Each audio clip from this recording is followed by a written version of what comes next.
یہ ایک کافر تھا، وہ کہتے ہیں بڑا زور آور تھا، تو وہ یہ گائے کی کھال بچھا کر کے اس کے اوپر کھڑا ہو جاتا اور لوگوں کو کہتا کہ اس کو اگر ہمت ہے تو میرے نیچے سے کھینچ کے دکھاؤ، میں نے دبا دیا اس کو۔ وہ ہمارے ہاں ہوتا نا، یہ میرا بازو پکڑو اور چھڑا کے دکھاؤ، یا میں بازو پکڑتا ہوں تو چھڑا کے دکھاؤ۔ تو اس زمانے میں وہ کھال بچھاتا اور اس کے اوپر کھڑا ہو جاتا اور کہتا کہ کھینچو، 10 آدمی اس کھال کو کھینچتے، لیکن وہ کھال کھینچی نہ جاتی، ان لوگوں کے زور سے کھال ٹوٹتی رہتی، حتیٰ کہ جو اس کے پاؤں تلے دبی ہوئی جگہ تھی وہ رہ جاتی، باقی لوگ توڑ دیتے، اتنا زور آور تھا۔ تو یہ اس کی کہانی ہے، لیکن یہ بتائی گئی ہے سب لوگوں کی، جس کو اقتدار ملے، زور ملے، زر ملے اور کوئی منصب مل جائے تو پھر کہتا ہے بس ہم چوما دیگرے نیست، ہمارے جیسا کوئی زمانے میں ہے ہی نہیں۔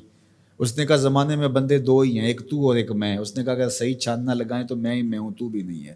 تو بندہ کہتا ہے میرے پر کسی کا بس نہیں چل سکتا۔ جب اقتدار پاس ہوتا ہے، جب دولت پاس ہوتی ہے، جب چھاتی میں زور ہوتا ہے، جب قبیلہ خاندان پشت پہ کھڑا ہوتا ہے، تو پھر انسان یہی کہتا ہے کہ نہیں نہیں، میرا کون مقابلہ کر۔ یہ ایک انسانی طبع ہے بھی کمزور، لیکن تھوڑی سی ہوا بدو، یہ کیسا غبارہ ہے، فوراً پھول بھی جاتا ہے، لیکن کوئی معمولی سی سوئی چبھ جائے تو ساری ہوا بھی نکل جاتی ہے، اور اگر تیزی سے کوئی چیز ہو تو پٹاخہ بھی لگتا ہے۔ تو یہ غبارہ پھول جاتا ہے تھوڑی سی ہوا سے، تکبر کی ہوا سے، دولت کی ہوا سے، اقتدار کے نشے میں یہ پھول کے کتنا بڑا ہو جاتا ہے۔ اَيَحْسَبُ أَن لَّن يَقْدِرَ عَلَيْهِ أَحَدٌ، کہتا ہے میں اتنا بڑا ہو گیا ہوں، میرے اندر اتنی ہوا ہے، میرے اوپر کسی کا بس کیسے چل سکتا ہے۔ یقول، وہ کہتا ہے اہلکت مالا لبدا، میں نے ڈھیروں مال فنا کر دیا۔ جب وہ مال نمائش میں خرچ کرتا ہے تو پھر اس کی تصویریں بھی جاری کرتا ہے، پھر لوگوں کو بتاتا بھی ہے، دیکھو میں نے یہ گھر کا گیٹ لگایا تو کس کے کتنے پیسے لگ گئے، شادی پہ میں نے اتنے کی آتش بازی کر دی۔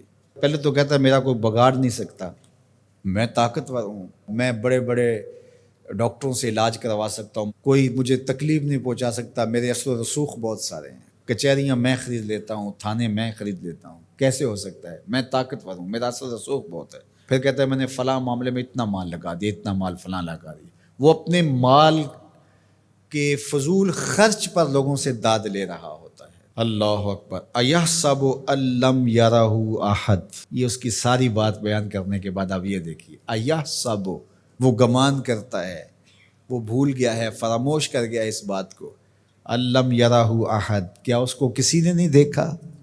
یہ اللے تللے فضول خرچیاں، یہ مال کو یوں اڑانا اور نمائش کرنا، میں نے دیکھا ہے یہ مذہب والے لوگوں میں بھی ہے کہ آپ جامعہ کے لیے فنڈ مانگیں تو آپ کو نہیں دیں گے، اور ایک بے عمل ناتخواں ہوگا تو اس کے اوپر ایسے پیسے پھینک رہے ہوں گے، کیونکہ یہاں تو چپکے سے آپ نے داخل ہو کے پیسے دیے، رسید لی اور چلے گئے، لیکن وہاں تو ویڈیو بھی بن رہی ہے، تو وہاں پھر انسان ایسے اڑاتا ہے خوش دلی کے ساتھ۔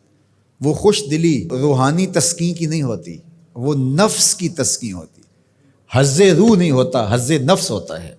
اگر اسلام کی روح اور قرآن کا مطالعہ ہماری زندگی میں آ جائے اور قرآن جو بتاتا ہے وہ ہم سمجھ جائیں تو زندگی نور علی نور ہو جائے، ہم پھر اللہ کی مخلوق کے لیے نرم دل ہو جائیں۔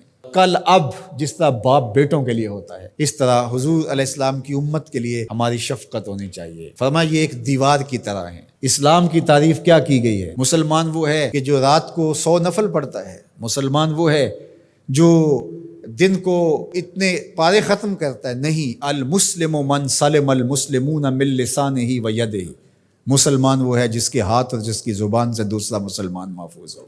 تو کیا ہمارے ہاتھ سے، ہماری زبان سے دوسرے مسلمان محفوظ ہیں؟ آج ہم دوسروں پر کیچڑ اچھالنا اپنی ذمہ داری سمجھتے ہیں۔ آج کا سوشل میڈیا بھرا ہوا ہے دوسروں کے عیوب کو اچھالنے کے لیے۔ آج ممبر و محراب سے بھی مجھے معاف کرنا، جس طرح کے درس اور سبق دیے جا رہے ہیں، سچی بات ہے کہ وہ رسول اللہ کا دیا ہوا دین نہیں ہے۔